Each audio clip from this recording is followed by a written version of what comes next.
গাঁৱৰ ৰাস্তাত ৰাতি প্ৰায় 12টা বজাৰ সময়ত ৰাহুল নামৰ এজন ল'ৰা নিজৰ বাইক লৈ ঘৰলৈ গৈ আছিল। ৰাস্তাটো একেবাৰে নিস্তব্ধ আছিল, কেৱল বাইকৰ শব্দ আৰু ঠাণ্ডা বতাহ।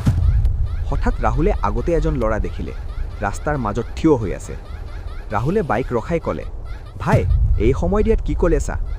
ল'ৰাটোৱে ধীৰে ক'লে, মই ঘৰলৈ যাব লাগে, মোক অলপ আগলৈ লৈ যাবা নেকি?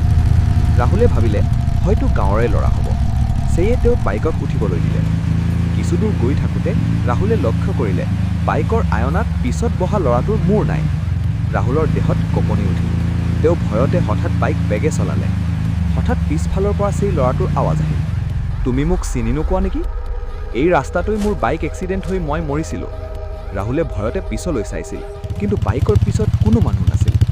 পিছদিনা গাঁওবাসীয়ে ক'লে, এই ৰাস্তাত বহু বছৰ আগতে এজন ল'ৰা বাইক এক্সিডেণ্টত মৰিছিল আৰু কেতিয়াবা মানুহে তাক এতিয়াও দেখে। সেই দিনৰ পিছত ৰাহুলে ৰাতি সেই ৰাস্তাত কেতিয়াও বাইক চলোৱা নাই।